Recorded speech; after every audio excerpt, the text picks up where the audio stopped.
your #1 news team covering the North. The Bahamas Tonight, Northern Edition.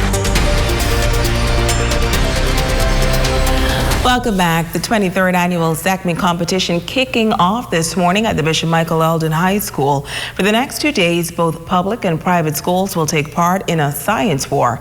Megan Shepard picks up the story. Students of all ages from the public and private sector will be competing in the 23rd annual SECME competition. President of SECME Grand Bahama, Belinda Wheeler, says that due to Hurricane Dorian, they had to cancel the VEX robotics competition, but all of the other activities are still set to take place. We have 7 primary schools that are participating, 4 junior schools, and 3 senior schools. We have several different competitions. It will be going on over a period of 2 days. One competition will be held here in Central Grand Bahama at BMES, and our other competition is being held in 8 Mile Rock High at their gymnasium. The first part of the competition is the science and math, which is a general studies competition, and then we have a DAMAT competition. That's what will be happening today. Tomorrow we have our bottle rocket competition, our bridge building competition being held in 8 Mile Rock. Wheeler says that the competition focuses on developing the minds of young persons as they prepare to enter the global market. All of these competitions are in preparation for participating in an international competition in the United States, which the schools usually do very well in.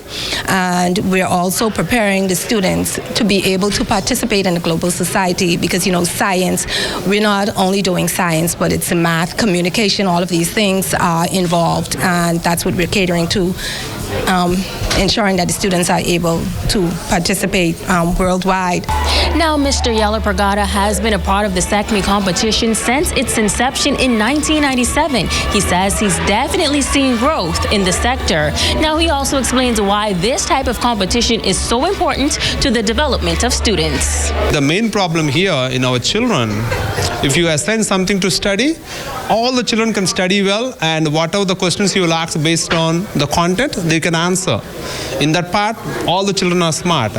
But what is lacking here, the application skill, what they learned from the content, they need to grasp the main stuff out of the content, and any problem occurs, they got to apply the knowledge what they gain from the content. That's where the children are lacking here, which is needed.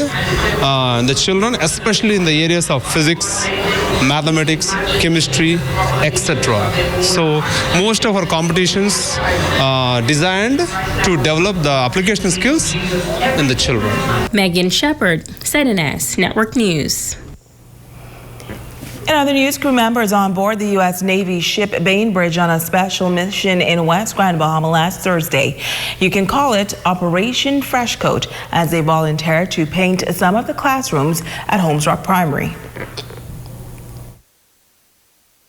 This is really the first time that our crew has been able to give back, and we have such a good relationship with the Bahamas and a good partnership between the U.S. government and the Bahamas and the U.S. Navy and the Bahama Defense Force. It's very important that we continue to support each other.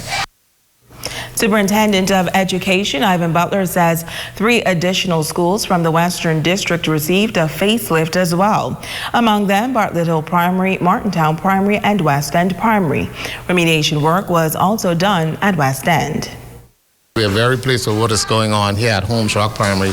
This room itself, we did some mold remediation at this campus earlier, and so a fresh coat of paint was desired, and we are very happy that the crew from the USS Bainbridge is accommodating us with a nice coat of paint. We also want to say that they purchased all the paint, all the material, and the labor, so we couldn't ask for nothing else. The principal is very happy. The Ministry of Education and the Grand Bahama District, we are very pleased that this is happening to our schools, so we're very grateful to the crew and the commanding officer. Finally, news this evening, the Grand Bahama Disaster Relief Foundation continuing its clothes and shoes distribution throughout communities in Grand Bahama.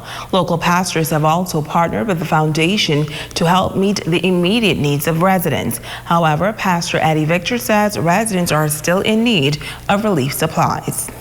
Grand Bahama is in great need of relief, food items, clothes, toiletries. We're still in great need of these items. Of course, we need building materials, but people in our island have been facing immense economic and social challenges at this time. I believe what the hurricane did was just kind of rip the lid off the social economic challenges we have. And so there's still a great need. Victor says they're doing their best to reach the communities, especially those who are directly affected by flood waters. What we've been doing week after week, we would set up a distribution in areas which were flooded to help the people in that area and those in the surrounding communities. It's important that I particularly mention the United States Global Leadership Council, which has been very instrumental in not only giving food supplies, but they've sent in a lot of clothes, which has given us the ability to do such a wide distribution to help people across the island. And that's a look at stories making news. Ramiko, what's coming up in sports? Well, some of the top athletes in the country took part in the Basil Nemo Memorial Track Classic over at the Grand Bahama Sports Complex. Okay, stay with us. Ramiko Knowles has a check on sports when we come back.